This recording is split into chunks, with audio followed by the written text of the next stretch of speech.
নমো তচ্ছা ভগবতো অরহতো সম্মা সম্বুদ্ধস্স। জগৎপূজ্য মহাকারণিক তথাগত সম্যক সম্বুদ্ধ শ্রীচরণে কৃতজ্ঞ প্রণাম নিবেদন করে পূর্ণ পারমিতে অংশগ্রহণকারী সকল উপাসক উপাসিকাগণের নিরোগ দীর্ঘায়ু সুখী জীবন তথা জ্ঞান বিমণ্ডিত জীবন কামনায় শুরু করতে চলেছে আজকের অভিধর্ম চর্চা ক্লাস।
অমিতাভ বড়ুয়া ভিডিও দেখেছেন? কতদূর পর্যন্ত আলোচনা হয়েছে? কোন লাইন পর্যন্ত আলোচনা হয়েছে? ভিডিও দেখেছেন?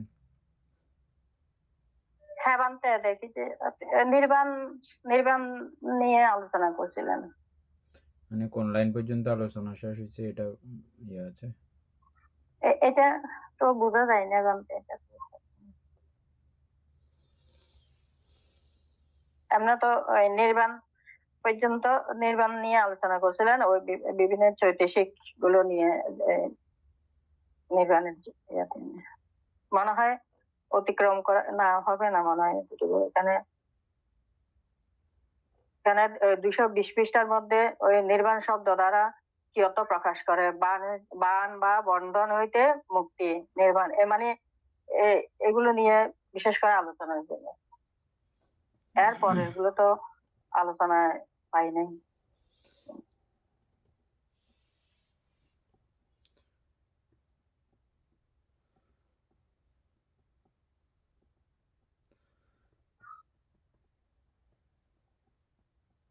নির্বাণ শব্দ দ্বারা কি অর্থ প্রকাশ করে?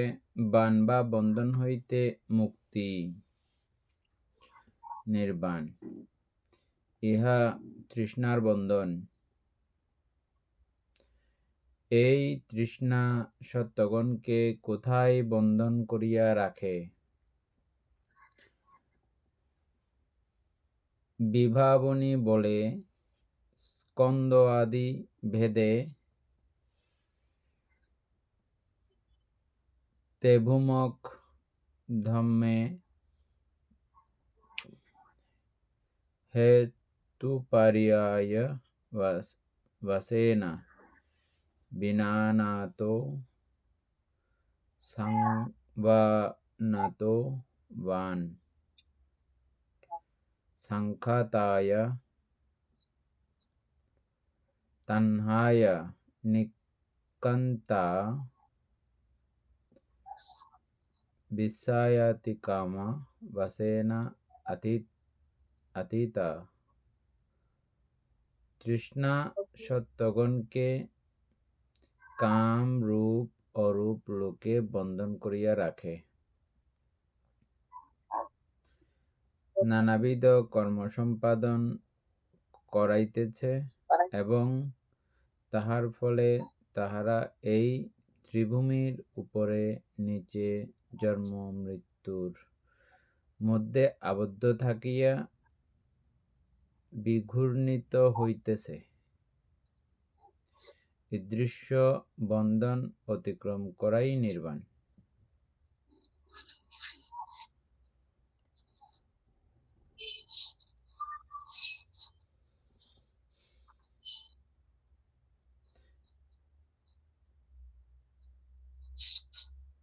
যত প্রকারের বন্ধন আছে আমরা মূলত নাম এবং রূপে বন্দিত হইয়া থাকি। নাম এবং রূপের বন্ধন থেকে মুক্ত হইলে এই যে ত্রিভূমির কথা, ত্রিভূমি বলতে কামলোক, রূপলোক, অরূপলোক এভাবেই বলা হয়। এই ত্রিভূমি থেকে আমরা মুক্ত হয়ে যাই। গুণায়ন প্রক্রিয়া বন্ধ হয়ে যায়।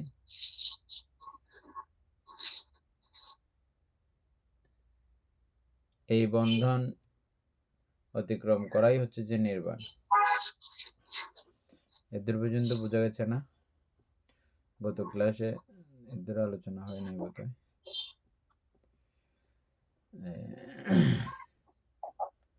এতটুকু আলোচনা হয় নাই বলতে এমনি এর আগে নির্বাণ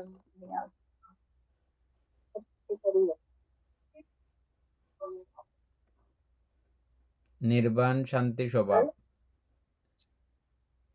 এটা দিয়ে আপনি কি বলবেন?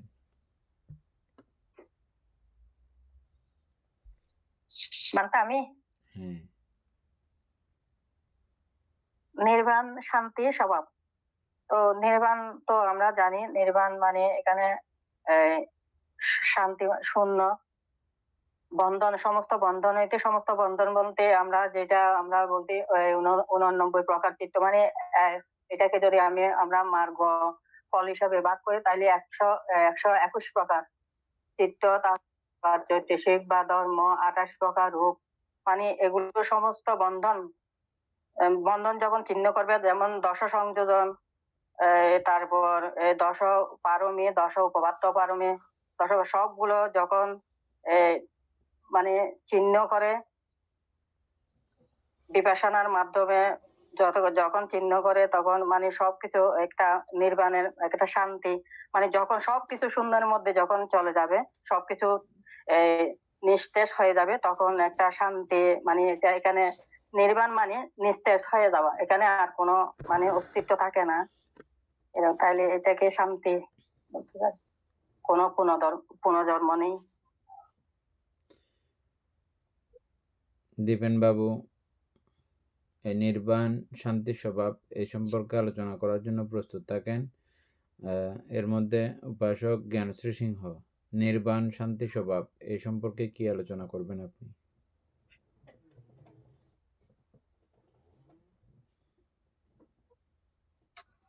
বন্ধুরা মানতে নির্বাণ হচ্ছে বন্ধন মুক্ত। বন্ধন মুক্ত হচ্ছে তৃষ্ণার থেকে বিরতি হয়ে সব যত ধরনের কামরূপের তৃষ্ণা, রূপলোকের তৃষ্ণা, অরূপলোকের তৃষ্ণা, সব কিছুর থেকে বন্ধন মুক্ত। তো সেই অবস্থায় এখানে শান্তির কথা বলা হচ্ছে।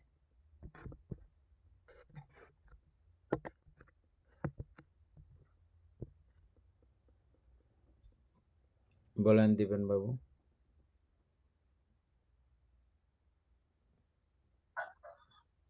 বন্দনা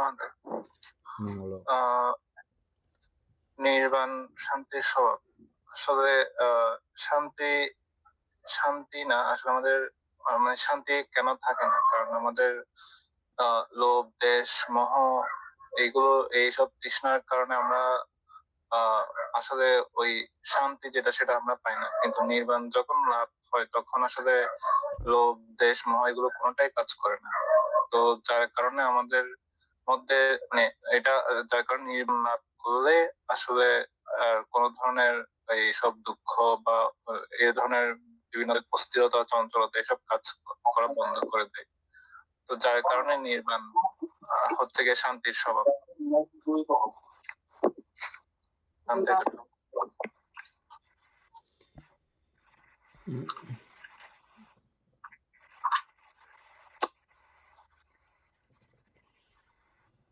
শান্তিটা চিনতে হবে আগে।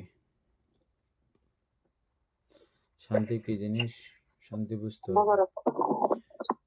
শান্তি না বুঝলে এটা বোঝা কঠিন আছে।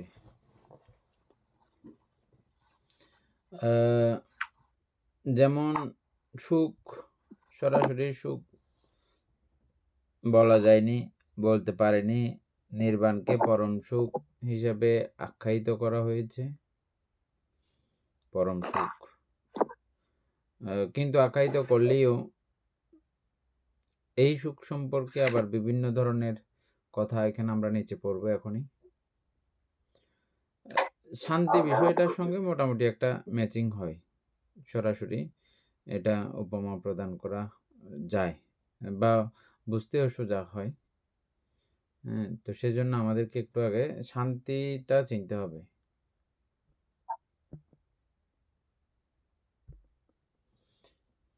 শান্তি সম্পর্কে আপনার কি ধারণা আছে? শুধু শান্তি?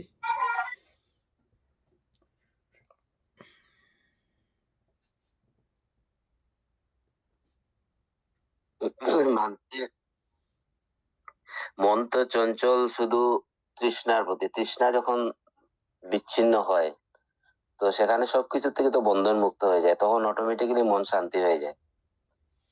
তো অশান্তি আমাদের সবসময় মনটা তো, যেহেতু আমাদের এই যে সবকিছুর প্রতি একটা আকাঙ্ক্ষা থাকে, তো সবসময় মনটা ওই আকাঙ্ক্ষার দিকে থাকে আর সবসময় একটা চিন্তা থাকে, ওইগুলোর থেকে তো বন্ধন ছিন্ন করে ফেলে যখন নির্বাণে গিয়ে উপনীত হন কোনো ব্যক্তি বা কোনো সত্য। তো সেই অবস্থায় শান্তিটাই থাকবে। দীপেন বাবুর সরাসরি শান্তি সম্পর্কে কোনো ধারণা আছে?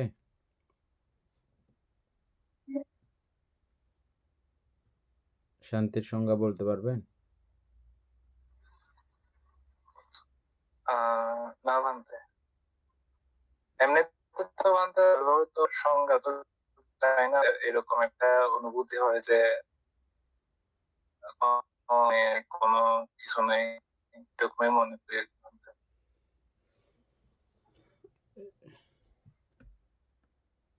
আমরা শান্তি চিনতে হলে অশান্তি চিনতে হবে আগে। অশান্তির সঙ্গে আমরা বেশি পরিচিত। অশান্তি মানে হচ্ছে যে চারিদিকে যখন ছুটাছুটি, দৌড়াদৌড়ি, লাফালাফি, তখন এই অবস্থাগুলোকে আমরা অশান্ত বলি, অশান্তি বলি। আর শান্ত, চুপচাপ হয়ে থাকলে, কোনো কিছু কড়াকড়ির মধ্যে না থাকলে, তখন আমরা বলি না এ শান্ত ছেলে, শান্ত মেয়ে বলি না আমরা? চুপচাপ বসে থাকলে, কোনো কিছু না করলে, কোনো ঝামেলা না করলে, তখন আমরা বলি ওকে শান্ত। এই শান্ত থেকেই শান্তি। বুঝা গেছে? অর্থাৎ কিছু না করা, কোনো কিছুই না করা। তো আমরা নির্বাণেও দেখেছি, নির্বাণের সংজ্ঞাতেও দেখেছি, কোনো কিছুই না করা, কোনো কিছু করার আর মনোবৃত্তি, আশা আকাঙ্ক্ষা আর কোনো কিছুই নাই।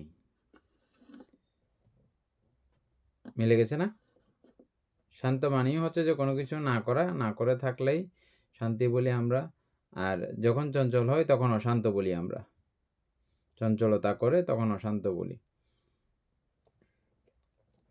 তাহলে নির্বাণ হচ্ছে যে শান্তি স্বভাব, মানে শান্তির মতো সেম। শান্ত বা শান্তির যেই স্বভাব, নির্বাণেরও এটার সঙ্গে মোটামুটি একটা উপমা দেওয়া যায়। সেজন্য উপমা দেওয়া হয়েছে নির্বাণ শান্তি স্বভাব। খুব গুরুত্বপূর্ণ, এটা একটু লিখে রাখতে হবে সবাই। লিখে রাখলে স্পেশালি মনে থাকবে। নির্বাণ শান্তি স্বভাব।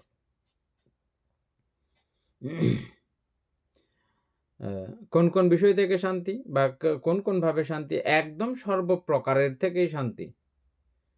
আমরা কালকে আলোচনা করেছিলাম, দীপেন বাবু খেয়াল করেছেন, আপনি যখন লাস্ট বললেন সেই চৈতসিকের কথা। এই চৈতসিক নিয়েও কোনো রকমের উনার নড়াচড়া নাই, ওই চৈতসিক নিয়েও কোনো মাতামাতি নাই, ওই চৈতসিক সম্পর্কেও ওনার কোনো রকমের দিকপাত নাই। ওই চৈতসিকগুলোকেও তিনি তিল পরিমাণের কিছু বলে এই ধারণা ওনার আর থাকে না। একেবারে শান্ত, শান্ততার চরম অবস্থাই হচ্ছে যে এই নির্বাণ। স্থিরতার চরম অবস্থাই হচ্ছে যে নির্বাণ। একেবারে স্থির, একেবারে ক্ষুদ্রাণুক্ষুদ্র সূক্ষ্মাণুসূক্ষ্ম ভাবেও অস্থিরতা আর যেখানে নাই, সেটাই হচ্ছে যে নির্বাণ। তারপরে ক্লেশ সম্পর্কে আমরা জানি, ক্লেশ মানে হচ্ছে যে দুঃখ, কষ্ট বা ক্লিষ্ট করে বলেই নাম, দেওয়া হয়েছে ক্লেশ। যেই যেই বিষয়গুলো আমাদেরকে ক্লিষ্ট করে, নোংরা লিপে দেয়, কালিমা লিপে দেয়, ওই বিষয়গুলোকে বৌদ্ধিক পরিভাষায় বলা হয় ক্লেশ। তারপরে আছে কর্ম। কর্মকেও আমরা খুব ভালো রকম চিনি। সংস্কারের আরেক নাম কর্ম।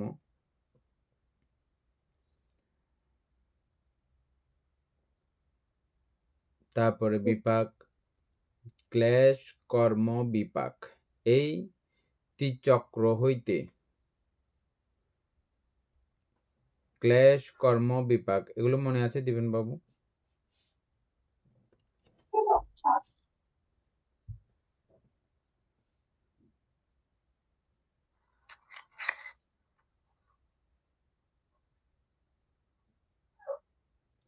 এখনই তো বললাম ক্লেশ, আবার সেই কর্ম থেকে আবার বিপাক উৎপন্ন হয়। তাহলে এটা ক্লেশ মানে যে মুহূর্তে আমরা কর্ম করার জন্য উদ্গ্রীব হই, ক্লিষ্ট হয়ে আমরা কর্ম করি, হ্যাঁ, তারপরে কর্ম হয় ওই ক্লেশকে কেন্দ্র করে, তারপরে ওই কর্মকে কেন্দ্র করে আবার বিপাক উৎপন্ন হয়। এটা একটা সার্কেল, চক্র। এই ত্রিচক্র ভান্তে হইতে বিপাক, হ্যাঁ বলেন। বিপাকটা কি ভান্তে ওই যে ফল স্বরূপ যেটা হ্যাঁ, আসে কর্মের সেটাই বিপাক, বিপাক? কর্মের বিপাক, কর্মের ফল বা কর্মের ভান্তে বিপাক। অরহৎগণের তো বিপাক থাকে না? অরহৎগণের বিপাক থাকে একেবারে অনুপাদিশেষ নির্বাণ না হওয়া পর্যন্ত ওনাদের অতীতের কর্ম বিপাক এগুলো থাকবে। অরহৎ হওয়ার আগে যে কর্ম সম্পাদন করেছে, যেগুলো অবশ্যই অনির্বাণ কাল পদায়ী এবং অবশ্যই ভোগ করতে হবে। অনির্বাণ কাল পদায়ী হলেও হবে না, অবশ্যই ভোগ করতে হয়। কিছু কর্ম আছে এরকম, ওইরকম যদি থাকে অরহৎগণেরও এগুলো ভোগ করতে হয়। অরহৎ হওয়ার পরেও কি ফল বিপাক মানে দেয় নাকি? হ্যাঁ, বিপাক দেবে, ওই যে বললাম। দেয়, ঠিকই আছে। ঠিক আছে ভান্তে, আমার হঠাৎ করে অঙ্গুলিমালের কথা ইসে মানে মুখগুলায়ন বা ভিক্ষুর কথা মনে পড়ে গেল। বিপাক তো দেয়। বিপাক দেবে। হ্যাঁ হ্যাঁ, কিন্তু ভান্তে ত্রিচক্র হইতে বিপাক হ্যাঁ, বিপাক চিত্ত তো অরহৎ গণের থাকে না, যে বিপাক ওনাদের শুধু ক্রিয়া চিত্ত থাকে। ক্রিয়াচিত্ত থাকে মানে অতীতের ফলগুলো, অতীতের অতীতের বিপাকগুলো কর্মগুলো ওনারা থেকে ভোগ যায়। করেন আর কি।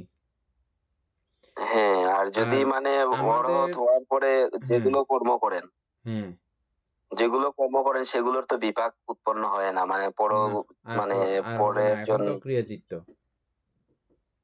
হ্যাঁ সেটাই। হুম।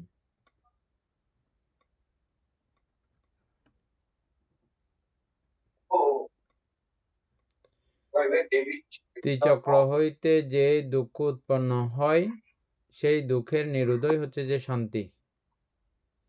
এখানে ওই যে শান্ত স্বভাব বলছে, এটার কথাগুলো বলা হচ্ছে যে এখানে আমরা এই প্যারাটা আরেকবার পড়বো, কালকে বোধহয় পড়ছিলাম।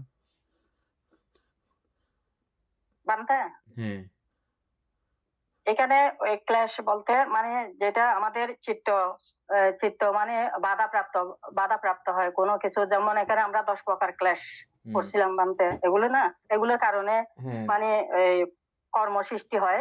যেমন 10 প্রকার ক্লেশ, এবং দশ হ্যাঁ, উপক্লেশ 20টা আছে। 10 উপক্লেশ, 20টা।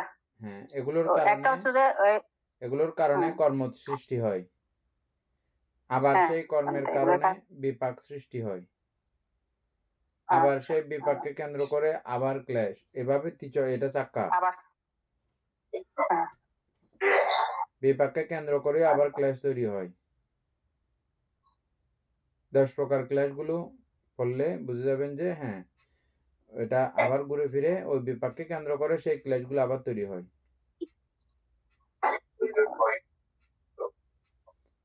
10 প্রকার ক্লেশ গুলো বলো বান্তে। বলে একটা হচ্ছে লোভ, দেশ, মোহ, অরি, অনপত্রপা, উদ্ধত, বিচিকিৎসা, মান, স্তনমিদ্ধ, দৃষ্টি। এগুলো হচ্ছে ক্লেশ, এই 10 ক্লেশগুলো প্রকার। আপনি কর্ম দ্বারা যে বিপাক লাভ করবেন ওই বিপাককে কেন্দ্র করে এই ক্লেশ আবার উৎপন্ন হওয়ার সুযোগ আছে কি? আছে তো বানতে, এগুলো তো এটাই এটাই চক্র, চিত্তকে নিচু করে রাখে। হ্যাঁ, এটাই চক্র। আচ্ছা। ঠিক আছে, ইন্দ্রা বড়ুয়া পড়েন।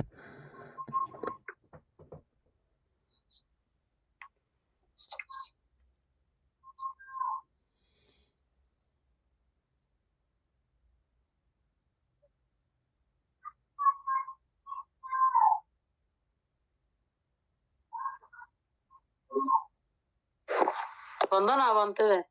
মঙ্গল নির্বাণ শান্তির স্বভাব ওখান থেকে পড়বো যে, নাকি এই শান্তি পরম সুখ থেকে? এই শান্তি পরম সুখ থেকে। আচ্ছা। এই শান্তি পরম সুখ বেদবিদিত সুখ নহে। তৃষ্ণা ক্ষয় সুখ তৃষ্ণার চরিতার্থতা জনিত সুখ নহে। অতীত, বর্তমান, ভবিষ্যতে সম্যক সম্বুদ্ধ, প্রত্যেক বুদ্ধ, অরহত আদি সকলের অধিগত নির্বাণ এই একাধিক শান্তি স্বভাব সম্পন্ন।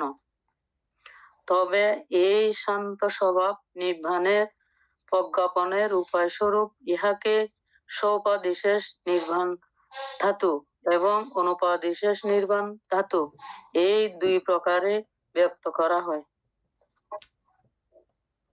কামোপাদানাদি দ্বারা বিহিত হয় বলিয়া পঞ্চস্কন্ধের অন্য নাম উপাধি। এই উপাধি মাত্র অবশিষ্ট আছে, কিন্তু সমগ্র ক্লেশ শেষ বা ধ্বংস হইয়া গিয়াছে। এই অর্থে সৌপাধিশেষ উপাধির অভাবে অনুপাধি। সৌপাধিশেষ নির্বাণ ধাতু বুদ্ধের ও অরহতের চ্যুতির পূর্বের অবস্থা এবং অনুপাধিশেষ নির্বাণ ধাতু চ্যুতির পরের অবস্থা।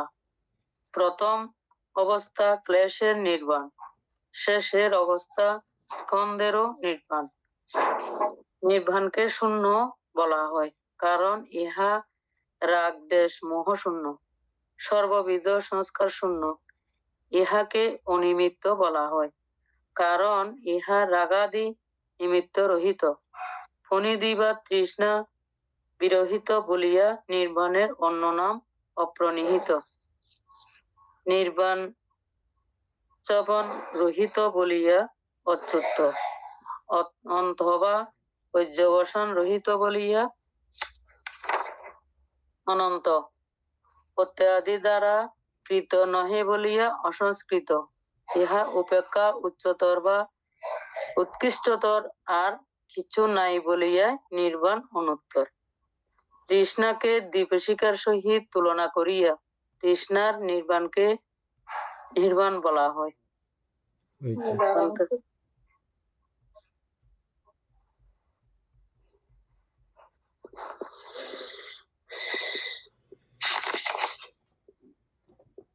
শান্তি সম্পর্কে এখানে একটা সংজ্ঞা দিয়েছে, পরম সুখ। আবার এবার সুখ বলতে গিয়ে পরবর্তীতে আবার বলা হচ্ছে যে এটা বেদহিত সুখ নহে। বেদহিত সুখ মানে কি?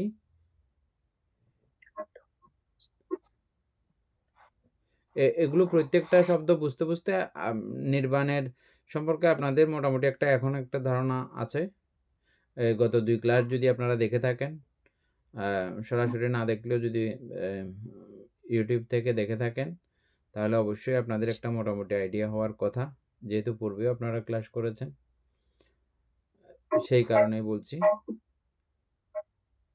সেখানকার যে উপলব্ধি, এই কথাগুলোর সঙ্গে পরিচয় হইলে আরো বিষয়টা একেবারে পরিষ্কার হবে।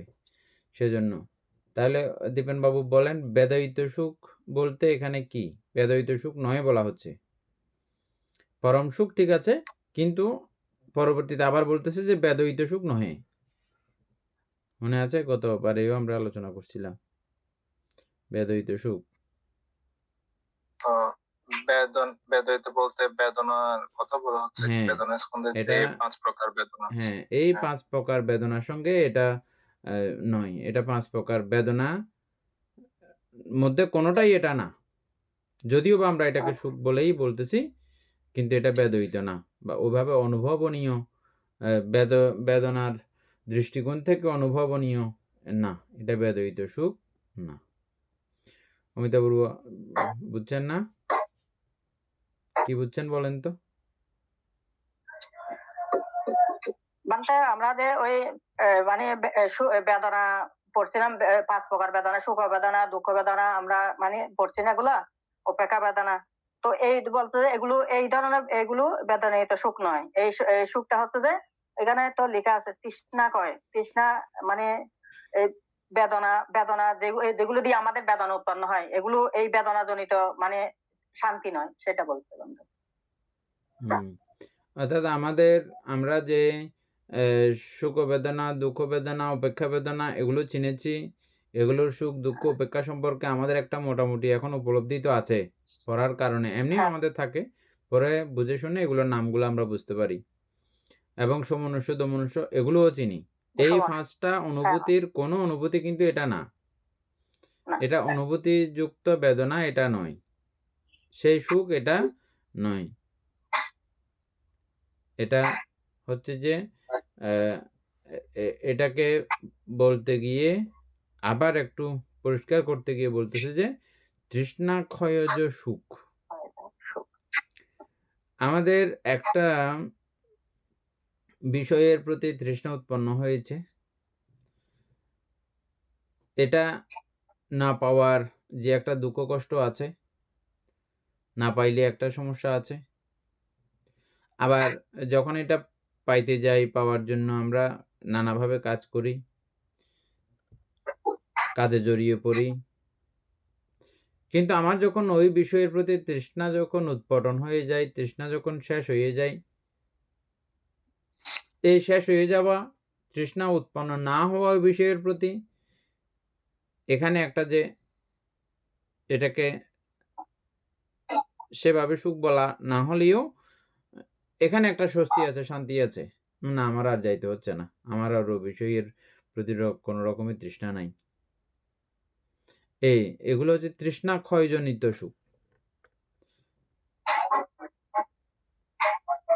এটা আমি একটা বিষয়কে কেন্দ্র করে বললাম। এটা মূলত আমাদের যাবতীয় নামরূপের সকল প্রকার বিষয়ের প্রতি তৃষ্ণা আসক্তি থেকে মুক্তি, ওই মুক্তিরই যে স্বস্তি আনন্দ সুখ, ওটাই এটা তৃষ্ণাক্ষয়জ সুখ। তৃষ্ণার চারিতার্থতা জনিত সুখ নহে।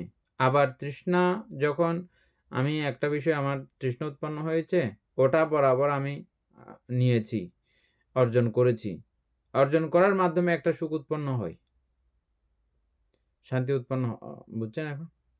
সুখ উৎপন্ন হয়, এটা সেটাও না। তৃষ্ণা চারিতার্থকরণের সুখও এটা নয়।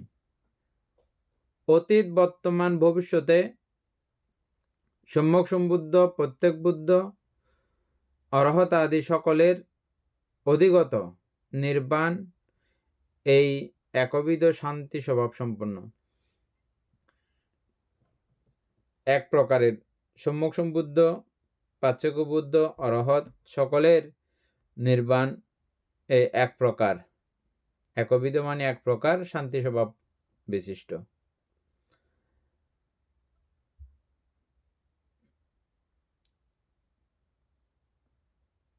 একটা বিষয় মনে রাখতে হবে, নির্বাণের দ্বিতীয় কোনো উপমা উদাহরণ জগতে আর দ্বিতীয় নাই। এটা জাস্ট উপমা বা উদাহরণ, শান্তিকে কেন্দ্র করে যেটা উদাহরণ আমাদেরকে দিল, বা পরম সুখ যে অর্থে আমাদেরকে বলা হচ্ছে। কিন্তু এগুলো এত কিছু বললেও আবার মাথায় রাখতে হবে, নির্বাণ অতুলনীয়, বা কারোর সঙ্গে কোনো বিষয়ের সঙ্গে তুলনা করে উপমা দেওয়া যায় না। কারণ দুইটা থাকলে সেম বিষয়ে ওইটার মতো উপমা দেওয়া যায় না। কিন্তু এরকম কোনো উপমা দেওয়ার মতো বস্তু বিষয় নাই। তথাপিও আমাদের বোধগম্যতার জন্য এই শব্দগুলোকে টানা হচ্ছে যে নিচে কয়েকটা শব্দ আছে, এটার মাধ্যমে আর একটু পরিষ্কার হব আমরা এখন। তবে এই শান্ত স্বভাব নির্বাণের প্রজ্ঞাপনের উপায় স্বরূপ ইহাকে স্বউপাধিশেষ নির্বাণ ধাতু এবং অনুপাধিশেষ নির্বাণ ধাতু, এটাকে প্রজ্ঞাপন করার জন্যে, এটা মূলত এক প্রকার, এটাকে প্রজ্ঞাপন করার জন্য বা দুই ভাগে আমরা বিভক্ত করতে পারি, দুই রকম ভাবে আমরা বিভক্ত করতে পারি। সেটা কি রকম? কাম উপাদানাদি দ্বারা, আমরা কাম উপাদান চিনি। কাম উপাদান বলতে শুধু কাম উপাদান বুঝলে কিন্তু এখানে হবে না, দি একটা দেওয়া আছে। তো কি কি উপাদান আছে বলেন দিবেন বাবু, উপাদান সবগুলো বলেন।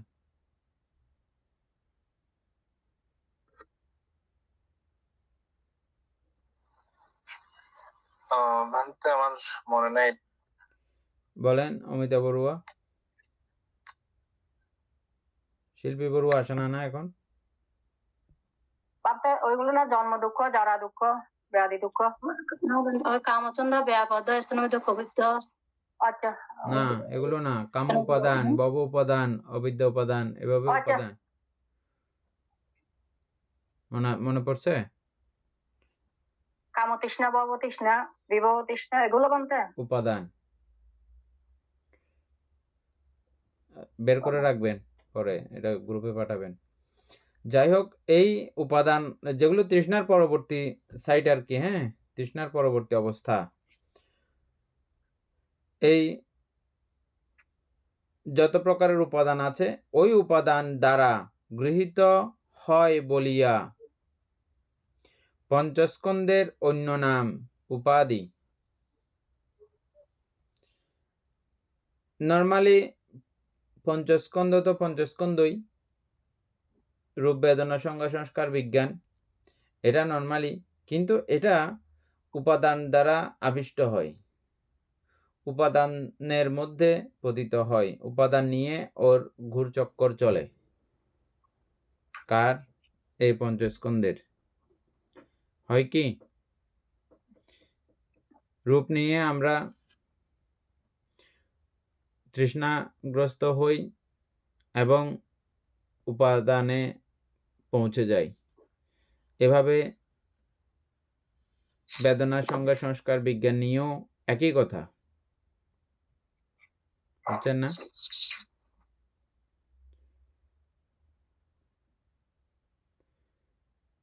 এই জন্য এই পঞ্চস্কন্ধকে উপাদানে লিপ্ত হয় বলিয়া, উপাদানে যুক্ত হয় বলিয়া উপাধিও বলা হয়। এই উপাধি মাত্র অবশিষ্ট আছে,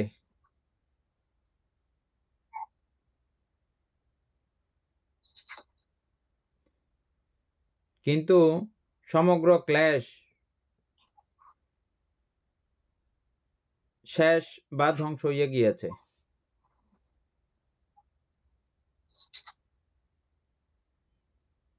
বুঝছেন দিবেন বাবু না?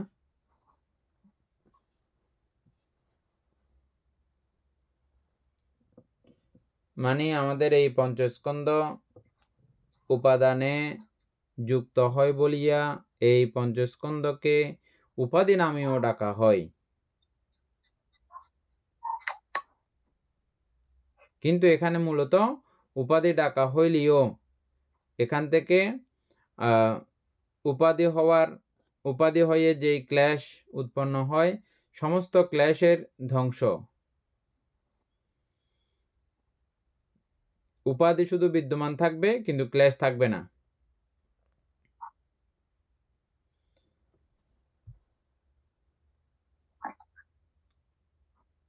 এখানে এই ওই অর্থে, মানে কাম উপাদান হ্যাঁ বলেন। দ্বারা মানে পঞ্চস্কন্ধের মধ্যে আমরা যেগুলো এতক্ষণ পর্যন্ত পড়ছি, পঞ্চস্কন্ধের মধ্যে সমস্ত ক্লেশ, ওগুলো যখন ওগুলো যখন নিস্তেজ হয়ে যাবে, ধ্বংস হয়ে যাবে, তখন এটা হবে যে স্ব-উপাধি শেষ। কিন্তু ইয়াতে রয়ে যাবে আপনার ওই মানে অনুপাধি শেষ, পঞ্চস্কন্ধ এটা থাকে আর কি, পঞ্চস্কন্ধ থাকে। থাকে। হ্যাঁ বান্দা, তো হ্যাঁ এখানে স্ব-উপাধি বললে ক্লেশগুলো ধ্বংস হয়ে যায়। উপাধি বললে আবার আমাদের মনে ধারণা আসতে পারে যে এখানে কি উপাদান রয়ে গেছে কিনা এখনো।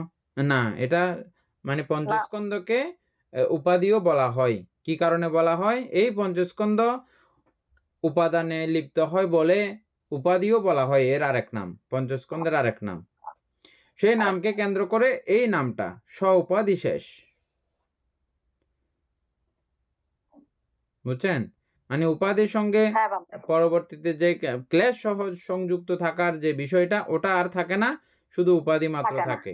এজন্য স্ব-উপাধি হ্যাঁ শেষ বান্দা, বা উপাধির অভাবই অনুপাধি। অনুপাত। উপাধির অভাবই অনুপাধি বা উপাদানের অভাবই অনুপাধি।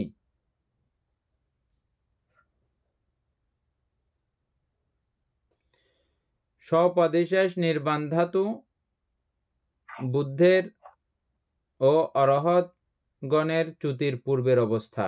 এটা হচ্ছে স্বপদিশেষ নির্বাণ, জীবিত অবস্থায় যেটা জীবিত অবস্থা। থাকেন, অরহৎ হওয়ার পরের যে অবস্থা, ওটা হচ্ছে যে স্বপদিশেষ নির্বাণ। আর অনুপাদিশেষ নির্বাণ, যখন আর এই উপাধিও থাকে না বা পঞ্চস্কন্ধ টোটালিও আর থাকে না, থাকে না। তখন হচ্ছে যে নির্বাণ ধাতু চ্যুতির পর, একদম চ্যুত হয়ে যাওয়ার পরে পরিনির্বাণের পরের অবস্থা বা মৃত্যুর পরের অবস্থা আর কি। প্রথম অবস্থা ক্লেশের নির্বাণ, দ্বিতীয় অবস্থা স্কন্দের নির্বাণ। ওগুলো নাম মনে না থাকলেও আমরা দুই রকম করে বলতে পারবো। একটা হচ্ছে যে ক্লেশের নির্বাণ, আর একটা হচ্ছে যে স্কন্দের নির্বাণ। স্কন্দের নির্বাণ। স্বপদিশেষ অনুপদিশেষ মনে রাখতে না পারলেও দুইভাবে আমরা মনে রাখতে পারবো। কি সেটা? ক্লেশের নির্বাণ আর স্কন্দের নির্বাণ। স্কন্দের নির্বাণ এটা স্ব-উপাধি শেষ না বান্দা? হ্যাঁ। ক্লেশের মানে আর আর অনুপাধি শেষ, যেটা এটা স্কন্দের নির্বাণ। স্কন্দের নির্বাণ। এরপরের কথা দেখেন, নির্বাণকে শূন্য বলা হয়। শূন্যের সঙ্গেও এই নির্বাণকে তুলনা করা হয়, কিন্তু বারবার ওই কথাতে আবার চলে যাবেন। কোন কথা? নির্বাণ এমন কোনো বিষয় না যে এটাকে কোনো কিছুর সঙ্গে তুলনা করা যায়, শূন্যের সঙ্গেও যে তুলনা করা যায়, এই নির্বাণ কিন্তু এমন বিষয় না। ঠিক আছে দীপেন বাবু, বুঝছেন? বারবার কিন্তু এটা খেয়াল রাখবেন। এই প্রত্যেকটা বিষয় আমাদের এটা এক একটা করে উদাহরণ দেওয়া হচ্ছে এখানে, কিন্তু এই উদাহরণের সঙ্গে আমি নির্বাণকে ওই শূন্যের মতো করে চিন্তা করে বসে থাকলেও কিন্তু হবে না। এটা জাস্ট উদাহরণ। শূন্য বলা হয় কারণ ইহা রাগ দেশ মহাশূন্য। কিসের শূন্য? এটার মধ্যে এই অবস্থা যখন তৈরি হয় চিত্তে, তখন রাগ থাকে না, দেশ থাকে না এবং মোহ থাকে না। এই রাগ দেশ মোহেরই শূন্য অবস্থা হচ্ছে যে নির্বাণ। এবং সর্ববিধ সংস্কার শূন্য। দীপেন বাবু, কালকে আপনি যে সংস্কারের কথা বলেছেন, ওই যে আমি বললাম একেবারে কোনো সংস্কার থাকবে না। যেগুলো আছে, যেগুলোকে কেন্দ্র করে এখন সেই নির্বাণ বুঝতেছেন, সেগুলোর প্রতিও ওনার এই শূন্য ধারণা, সংস্কার শূন্য ধারণা তখন তিনি পোষণ করেন। এটা হচ্ছে যে সর্ববিধ সংস্কার শূন্য। ইহাকে অনিমিত্ত বলা হয়। নিমিত্ত বলতে ওই যে আলম্বন পড়ছেন আপনারা, আলম্বন নিমিত্ত আর এক নাম আলম্বনও বলা চলে। তাহলে এটা অনিমিত্ত। অনিমিত্ত মানে কোনো আলম্বন নাই, কোনো নিমিত্ত নাই, নিমিত্ত একেবারে শেষ, একেবারে কোনো প্রকারের নিমিত্তবিহীন অবস্থা বা অনিমিত্ত। এটা বরাবর আছে এই কথাগুলো, বুঝছেন? এটা সরাসরি শূন্য বললে হবে না, তখন আপনাকে শূন্য বলতে লোভ দেশ মোহ শূন্য অবস্থা ওটা বুঝাইতে হবে, বলতে হবে। অথবা সংস্কার শূন্য, একেবারে সংস্কার শূন্য, অথবা অনিমিত্ত, আর কোনো নিমিত্ত নাই। নিমিত্ত থাকলে না একটা উদাহরণ উপমা দিতে পারতেন আপনি, নিমিত্তই নাই, উদাহরণ কোত্থেকে দিবেন আপনি? শূন্যও একটা নিমিত্ত, কিন্তু একেবারে এটা নিমিত্তহীন, অনিমিত্ত বলা হয়। কারণ ইহা রাগাদি নিমিত্ত রহিত। রাগদেশ মোহের যে নিমিত্ত বা চৈতসিকাদির যে নিমিত্ত রয়েছে,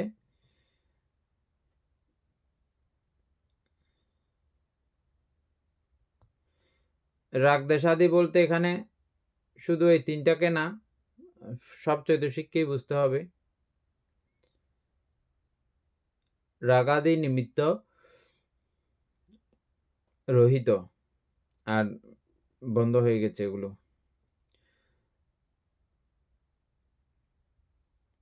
প্রনিধি বা তৃষ্ণা, তৃষ্ণার আরেকটা নাম প্রনিধি।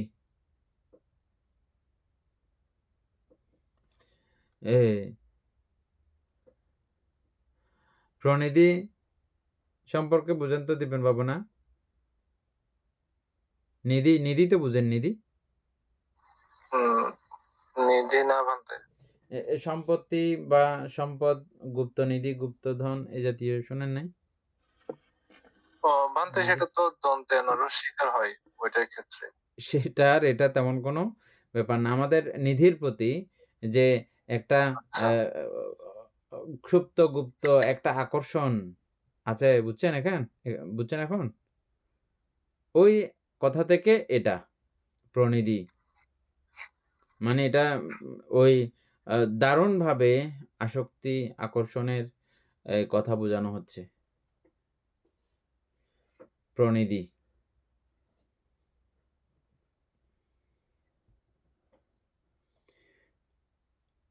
রহিত, ভান্তে তৃষ্ণা রহিত বা প্রনিধি রহিত, বলেন। এখানে নিমিত্ত নয় বলা হচ্ছে ঠিকই, কিন্তু আসলে কি মানে নিমিত্ত কি থাকে না নির্বাণ ভাবীদের কাছে? না, থাকবে না। ভান্তে নির্বাণটা যদি আলম্বন হয়ে থাকে, নির্বাণও তো একটা আলম্বন আমরা বলছিলাম, হ্যাঁ, তাহলে সেই ক্ষেত্রে ওইটা কি নিমিত্তের মধ্যে পড়তেছে না? না, নির্বাণকে এমনে নির্বাণ আলম্বন, এটা আমি এই জন্য বারবার আলোচনা করেছি যে নির্বাণ আলম্বন গ্রহণ করে, এটা বলতে গিয়ে আমাদের মনে হয়ে যেতে পারে এরকম একটা কোনো কিছুকে ইয়ে করে বোধহয় হ্যাঁ, হ্যাঁ বিষয়টা করা হয়, হ্যাঁ, এরকম একটা কিছু আমাদের মনের মধ্যে এসে যেতে পারে। সেজন্যই এত ইয়া করার জন্য, এত মানে এত কিছু করতেছি যে এটাকে কেন্দ্র করে আমাদের যেন কোনো রকমইও একটুও যাতে ভুল সংজ্ঞা থেকে না যায় নির্বাণ সম্পর্কে বা নির্বাণ আলম্বন সম্পর্কে, এজন্যই আমি চেষ্টা করতেছি। তবে এটা এই আপনাদের এই কথাগুলো, এই হৃদয়ের কথাগুলো এখানে উপস্থাপিত না হইলে আমি ওই পর্যন্ত যেতে পারবো না, আপনাকে ওই পর্যন্ত বুঝাইতে পারবো না, বুঝছেন? একেবারে নিমিত্তহীন যে অবস্থা, ওটাই নির্বাণ আলম্বন। এখন বুঝছেন? আচ্ছা, একেবারে নিমিত্তহীন আচ্ছা, অবস্থা, বুঝছি। এখন বুঝছেন? হ্যাঁ ভান্তে, আমি একটা সংস্কারকেও কিছু বলে দেখার মতো অবস্থা আমার আর নাই। একটা চৈতসিককেও কিছু বলে দেখার মতো অবস্থা আমার আর নাই। আমি কোনো চৈতসিককেই আর কিছু বলে মনে করার মতো এই মানসিক পরিস্থিতি আমার আর নাই। আমি জানি এগুলো কিছুই না। ওইরকম একটা মানসিক অবস্থা নামই হচ্ছে যে নির্বাণ আলম্বন, একেবারে সংস্কার মুক্ত। এই কথাটা একটু বুঝেন, আপনার ওগুলো একদম ক্লিয়ার হয়ে যাবে। আমাদের এই লাইনগুলো প্রনিধি, এগুলো খুব গুরুত্বপূর্ণ কথা, বুঝছেন? প্রনিধি হ্যাঁ বা তৃষ্ণা বিরহিত, বুঝছেন? এটাকে কি বলা হচ্ছে যে এই জন্য প্রণিধি বা তৃষ্ণা বিরহিত বলে, এটার অন্য নাম অপ্রণিহিত। অপ্রণিহিত একটা বিষয়ের সঙ্গে একটা বিষয়ের সংযুক্তি, এটা নিহিত। আর একেবারে অপ্রণিহিত মানে কখনোই আর সংযুক্ত হওয়ার মতো আর অবস্থা নাই। অপ্রণিহিত কখনোই সংযুক্ত আর হবে না, হবার মতো আর পরিস্থিতি নাই, এটাকে বলা হয় অপ্রণিহিত। বুঝছেন? এগুলোর মাধ্যমে নির্বাণকে বোঝা আসলে খুব সোজা, এই শব্দগুলোর মাধ্যমে। অপ্রণিহিত, এই যে প্রণিধি বললাম প্রথমে, হ্যাঁ, ওই প্রণিধি থাকলে আপনার এই তৃষ্ণা উৎপন্ন হতে পারবে বা সংযুক্ত হওয়ার একটা ব্যাপার আছে, হবে। আর এই তৃষ্ণা বা প্রণিধি বিরহিত মানে বলেই এর আরেকটা নাম হচ্ছে অপ্রণিহিত। অপ্রণিহিতের অর্থ সরাসরি কি দাঁড়ায়? আর কোনো কিছুর মধ্যেই তিনি আর নিয়ত সংযুক্ত নয় এবং সংযুক্ত হওয়ার মতো কোনো অবস্থাও আর বাকি নাই, সংযুক্ত আর হয় না, হবে না, এটাকেই বলা হয় অপ্রণিহিত। কোনো কিছুর সঙ্গেই আমি আর নিহিত নই। তারপরে দেখেন নির্বাণ চ্যবন, চ্যবন মানে হচ্ছে যে মরণ। চ্যবন রহিত বলিয়া অচ্যুত, মানে চ্যুত হয় না। নির্বাণের মধ্যে, নির্বাণের আবার মৃত্যু কি? এখানে কোনো কিছুর সঙ্গে কোনো কিছুর হয় না, সংযুক্তি হয় না। সংযুক্ত হইলে সংযুক্ত থেকে ছুটার একটা সম্ভাবনা থাকে, সংযুক্তিই আর হয় না, ছুটার কোথায়? মরণ মানে আমরা ছুটে যাই যে আমাদের দেহ থেকে, কলেবর থেকে আমাদের প্রাণকার্যের বিদায়, প্রাণসন্ততির বিদায়, বা আমাদের যে হৃদযন্ত্রের কার্যক্রমের, বা আমাদের নামের বিদায়, রূপের থেকে নামের বিদায়, ওই আলাদা হওয়া, ফাঁক হওয়া, চ্যুত হওয়া, ওটাকেই আমরা মূলত চ্যুতি বলি না? আর যেহেতু এটা অচ্যুত এবং চ্যবন রহিত, চ্যবন বলতে আলাদা হওয়া রহিত, কেন? এটা সংযুক্তই নাই আর কোনো কিছুর সঙ্গে, আবার আলাদা হবে কোত্থেকে? সেজন্য এটা চ্যবন রহিত বা অচ্যুত বলেও বলা হয় এই নির্বাণকে। এটাকে বুঝতে পারছেন দীপেন বাবু?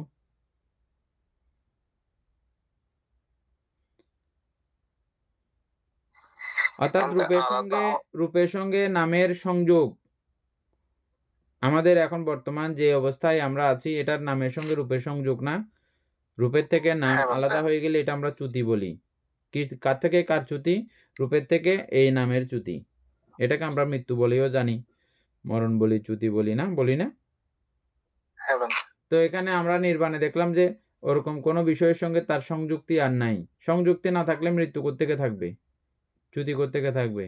চ্যুতিও নাই। তাইলে চ্যুতি বা চ্যবন রহিত কথাটা যুক্তি আছে তো এখন? বুঝছেন? এই জন্য বলে নামের সাথে মানে নির্বাণ নাবিদের তো আছে না মানতে? বুঝি নাই। যারা নির্বাণ লাভ করছে, মানে সরি অরহত যারা হয়েছে, তাদের তারপরে তো নাম রূপ একটা আছে না? তাদের আছে, তাদের নাম রূপ আছে, কিন্তু তারা ওগুলো কোনো কিছুর সঙ্গে কিছুর যে সংযুক্তি, সংযুক্তি যেটা, এটা তাদের আর মানসিকতার মধ্যে নাই। অর্থাৎ আপনি যখন ওই নির্বাণ আলম্বনের কথা চিন্তা করেছেন, এই নির্বাণ আলম্বন তাদের স্থায়ী হয়ে গেছে। কখন থেকে? ওই শ্রোতাপত্তি মার্গ থেকে। যদিও বা এটা 4 ভাগে 4 রকমে 4 জনের উপলব্ধি, বা অষ্টপুদ্গলের 8 রকমের উপলব্ধি, তবে কিন্তু সকলের কিন্তু কি হয়েছে? এটা প্রত্যেকের ক্ষেত্রে কিন্তু এই নির্বাণের মানসিক অবস্থা কিন্তু প্রত্যেকের আছে। তাদের মধ্যে এই উপলব্ধি থাকে যে এগুলো সবগুলো শূন্য বা অপ্রনিহিত এই মানসিক অবস্থা তাদের ওই তখন থেকেই সংযুক্ত হয়ে চলে রয়েছে। হ্যাঁ, আপনি এখন বলতে পারেন তাহলে তো তাদের তো এই সমস্ত কার্যক্রম তো রয়েছে বটে, কিন্তু ওগুলোর সঙ্গে কোনো কিছুর সঙ্গে তারা সংশ্লিষ্ট আর নয়। এই সংশ্লিষ্টতা 8 জনের 8 রকম হতে পারে, অষ্টপুদ্গলের 8 রকমের হতে পারে। অরহত হয়ে ফাইনালি এটা শেষ আর কি। বান্তা এটা তাহলে শ্রোতাপত্তি থেকে শুরু হয়। হ্যাঁ, কারণ শ্রোতাপত্তি মার্গ লাভ করার সময় আমার নির্বাণ উপলব্ধি হয়েছে না, নির্বাণকে দেখতে পেয়েছে না। বুঝছেন দীপেন বাবু, বুঝছেন? ও সংযোজন কিছু কিছু চিহ্ন হয় আর কি, শ্রোতাপত্তির 3টা, তারপর সক্রিয়তাগামী এভাবে করে। দীপেন বাবুর চেহারা দেখে বোঝা যাচ্ছে বোধহয় এখনো আপনার বিষয়টা কমপ্লিট হয় নাই না? হ্যাঁ মানে আমি বলতে চাচ্ছি যে অরহত হওয়ার পরও তাদের নামরূপ যদি থাকে তাহলে সেখানে তো তারা যুক্ত, সেখানে তো তারা মানে আলাদা তো হয়নি, মানে যবন রহিত, তো এটা তো বোঝা যাচ্ছে না সেভাবে চিন্তা করলে। আমি আপনাকে উদাহরণ দিতে হবে।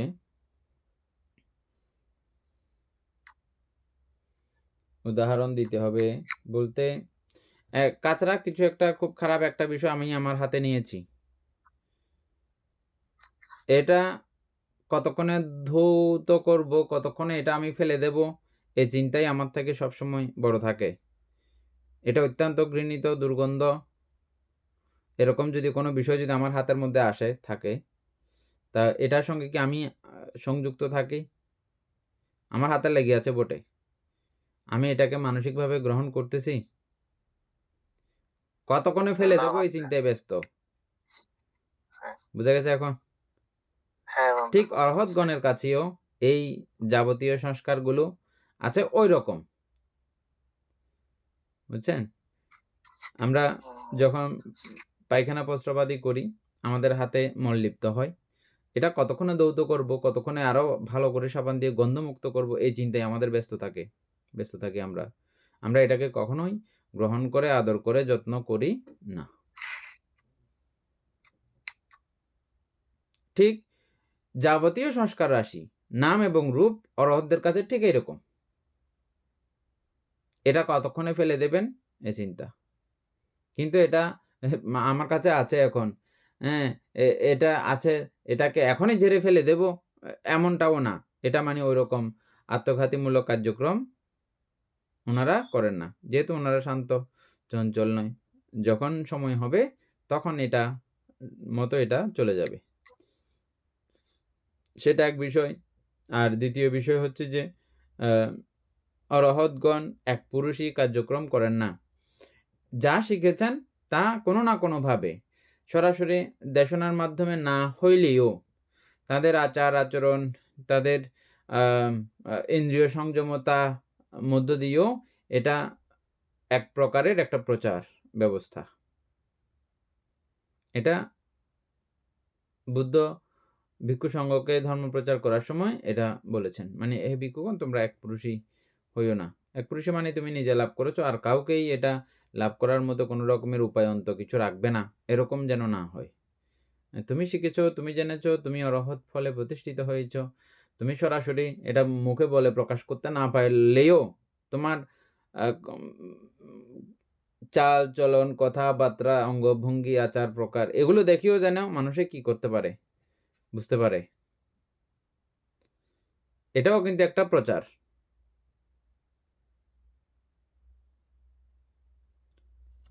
কোথায় পর্যন্ত গেলাম? চ্যাবন রহিত বা অচ্যুত ও বলা হয়। তারপরে দেখেন অন্তবা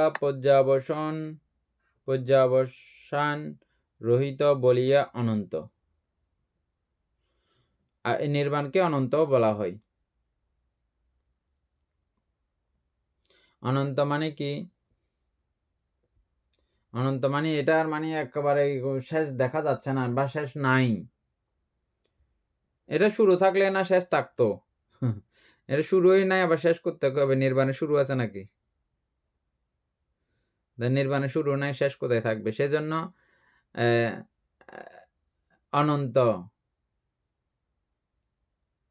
অনন্ত বলতেও এখানে আমাদের নর্মালি আমরা অনন্ত বলতে যেটা চিনি এটা একেবারে মানে আছে, মানে অনেক দূর পর্যন্ত এটার কোনো শেষ নাই, শেষ আমি জীবনোত্তরে দেখি নাই, আমার ১৪ গোষ্ঠী কেউ দেখা নাই।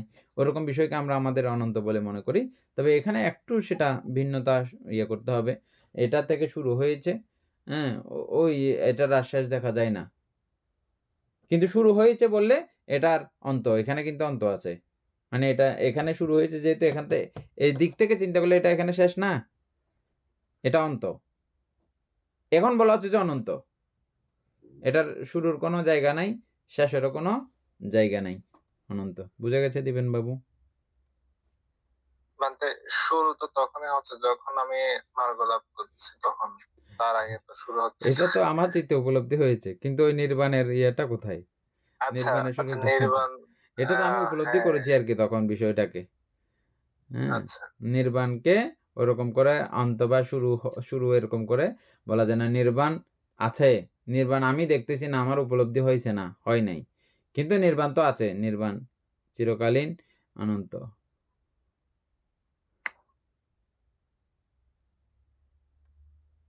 তারপরে কি? প্রত্যয়াদি এগুলো এত সুন্দর যে মানে নির্বাণকে একটা মোটামুটি বুঝার জন্য কি বিষয়, নির্বাণটা আসলে কিরকম কি বিষয় এটা বোঝার জন্য এগুলো খুব সুন্দর সুন্দর উদাহরণ। প্রত্যয়াদি দ্বারা কৃত নহে বলিয়া অসংস্কৃত। প্রত্যয়াদি দ্বারা কৃত নহে বলিয়া অসংস্কৃত। আমরা অসংস্কৃত কথাটা বারবার ইয়ে করছিলাম না? ওই যে কোনো কিছুর সঙ্গে আর সংযুক্ত নয়। কোনো কিছুর এখানে যত রকমের সাহায্য সহযোগিতা করেন না কেন, এটা আর সংযুক্ত কখনো আর কোনো কিছুর সঙ্গে সংযুক্ত হবার বিষয় এটা না। এটা সংযুক্ত হয় না। নির্বাণ কোনো কিছুর সঙ্গে সংশ্লিষ্ট সংযুক্ত নয়। অসংখ্যাতা বা অসংস্কৃত বারবার আমরা পড়ছি। অসংখ্যাতা নিব্বানা, নির্বাণ অসংস্কৃত। এটা কোনো কিছুর সঙ্গে কিছুর আর সংযুক্তি হয় না বলিয়াই এটা অসংস্কৃত। ইহা অপেক্ষা উচ্চতর বা উৎকৃষ্টতর আর কিছু নাই বলিয়া নির্বাণ অনুত্তর। এই নির্বাণের উপরে এই কথাটা বলতে গিয়ে আমাদের একটা আবার ধারণা হয়ে যেতে পারে এটা বোধহয় একেবারে সর্বোচ্চের একটা জায়গা, এর উপরে আর কোনো কিছু নাই, বা সর্বোত্তম সর্বোৎকৃষ্টতম একটা জায়গা, এরকম একটা ব্যতিক্রম একটা ধারণাও আবার এসে যেতে পারে। নির্বাণকে একেবারে উঁচুর, একেবারে নিচের, একেবারে মাঝখানের, একেবারে ওই জায়গার, একেবারে সেই জায়গার, একেবারে এটার উপর আর নাই, এরকম এমনি এটা জাস্ট উদাহরণ সাথে এখানে লেখা হয়েছে বটে, কিন্তু ওরকম কোনো বিষয় না। এটা অনুত্তর, এটাকে এরকম এটার উপরে আছে বলার মতোও নাই, এটার নিচে আছে বলার মতোও নাই, হ্যাঁ, কোনো কিছু বলার মতো না। কিন্তু আমরা উদাহরণের সাথে বোঝার সাথে এই নির্বাণকে অনুত্তর ধর্ম বলে বলি। এর উপরে আর কোনো ধর্মতা বা এর উপরে আর কোনো কিছু নাই বলিয়া নির্বাণকে অনুত্তরও বলা হয়।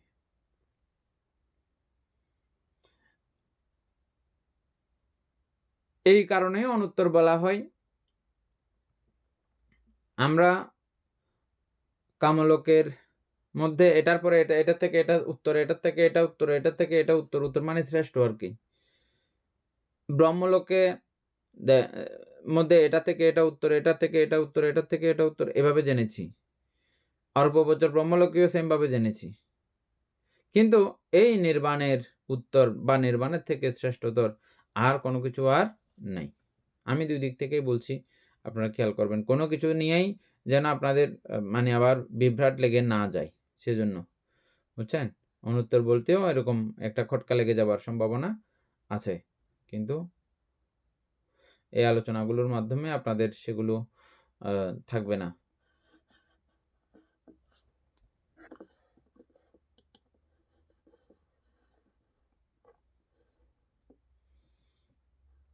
তৃষ্ণাকে দীপশিখার সহিত তুলনা করিয়া,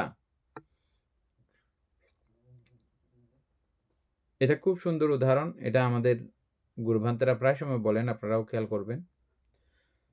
আমরা মোমবাতি বা কেরোসিন তেলের বাতি বা ল্যাম্প যেটাই হোক না কেন, আগুন জ্বলে না, আগুনের যে অবস্থাটা, বতি না, তেল না, শুধু আগুনটা, বুঝছেন? এই দীপশিখা মনে করেন কি এটা হচ্ছে যে তৃষ্ণা, তৃষ্ণার সঙ্গে সরাসরি দীপশিখার সঙ্গে তুলনা, একটা গেল। এই তৃষ্ণার নির্বাণকে, বুঝছেন?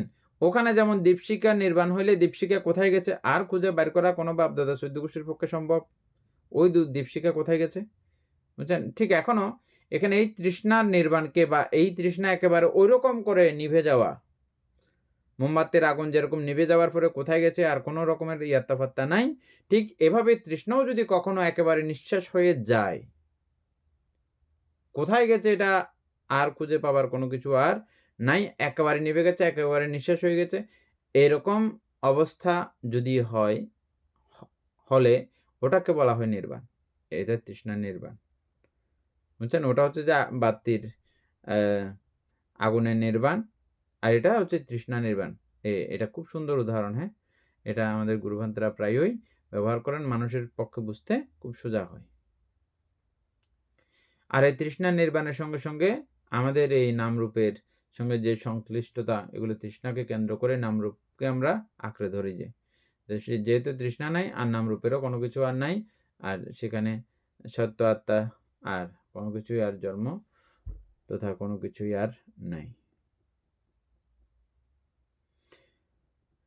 তৃষ্ণার নির্বাণকেই নির্বাণ বলা হয়। এ পর্যন্ত রূপ সংগ্রহ ও নির্বাণ কাণ্ডের সংক্ষেপাত্মক বর্ণনা সমাপ্ত।